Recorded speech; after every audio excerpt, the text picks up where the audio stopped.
તો વિદ્યાર્થી મિત્રો, આપણે વિજ્ઞાનનો છેલ્લો પાઠ, આપણી આસપાસ હવા. આપણે આગળ જોયું કે હવાની હાજરી આપણી આજુબાજુમાં રહેલી છે, બરાબર. જ્યાં જોઈએ ત્યાં આપણને હવા મળી રહે છે. આ આપણી આસપાસ હવાની હાજરી છે. તેથી આગળ આપણે જોયું કે આ હવા શાની બનેલી છે, એની અંદર શું શું આવેલું છે, એ બધું પણ આપણે જોયું. અને એક પ્રયોગ આવે કે દહન એટલે કે સળગવું. સળગવા માટે હવાની હાજરીની જરૂરી છે. જો હવાની હાજરી ન હોય તો કોઈ પણ વસ્તુ દહન થઈ શકતી નથી, એટલે કે સળગી શકતી નથી. તો આપણે તેના વિશે હું તમને આકૃતિ સહિત મેં વર્ણન લખેલું છે કે દહન માટે હવા જરૂરી છે તે સાબિત કરો.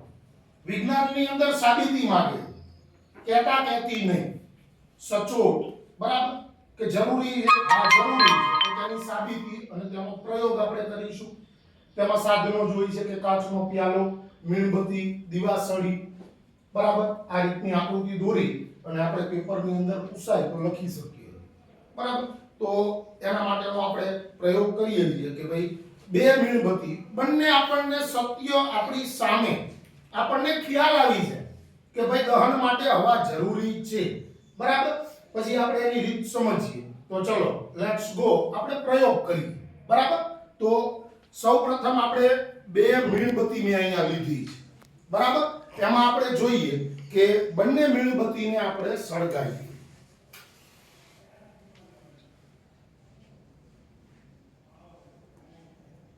તમે જોઈ રહ્યા છો કે બંને મીણબત્તી અત્યારે પ્રગટી એટલે કે સળગી રહી છે. એનો મતલબ થાય છે કે હવાની હાજરી છે આજુબાજુમાં, બરાબર. હવે સળગવા માટે હવા જરૂરી છે, એના માટે આપણે એક કાચનો ગ્લાસ લઈએ. આ કાચનો ગ્લાસ, બરાબર. હવે આપણે એક મીણબત્તી ઉપર આ કાચના ગ્લાસને ઢાંકી દઈશું. ચલો ઢાંકીએ, બરાબર. આ મીણબત્તીને આપણે કાચના ગ્લાસ વડે ઢાંકી દીધી છે. તમે જોઈ રહ્યા છો મીણબત્તી બુઝાઈ ગઈ. બુઝાઈ ગઈ. આ મીણબત્તી પ્રગટી રહી છે, કાચનો ગ્લાસ ઊંધો વાળી છે, તે મીણબત્તી બુઝાઈ ગઈ. એટલે આ કાચના ગ્લાસની અંદર જેટલી હવા હતી ત્યાં સુધી મીણબત્તી પ્રગટી. જેવી હવા પૂરી થઈ, હવાનો જથ્થો પૂરો થઈ ગયો એટલે મીણબત્તી બુઝાઈ ગઈ. આવે ખ્યાલ તમને?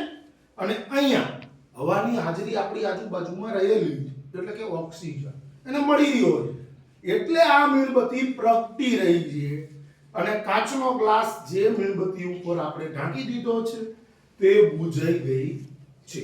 તો આના ઉપરથી સાબિત થાય છે દહન એટલે કે સળગવા માટે હવાની હાજરી જરૂરી છે. કહેતા કહેતી નહીં, આપણે રૂબરૂ પ્રયોગ કરી અને તમારી આંખ સમક્ષ આપણે જોયું તો ખ્યાલ આવી ગયો બધાને કે ભાઈ દહન માટે, સળગવા માટે હવાની જરૂરી છે, બરાબર. જો પરીક્ષામાં આપણને આ પ્રયોગ પૂછાય તો આપણે બધા આવી રીતે સાધનો, આકૃતિ, એની પદ્ધતિ, અવલોકન કરીને આપણે જોયું. અને છેલ્લે નિર્ણય એટલે કે સાબિતી કે દહન માટે હવા જરૂરી છે. બધાને ખ્યાલ આવી ગયો? ઓકે, સમજાઈ ગયું ને? તો પરીક્ષામાં હવે આ પ્રયોગ પૂછાય તો આપણે વ્યવસ્થિત રીતે લખી શકતા હોવા જોઈએ. ઓકે.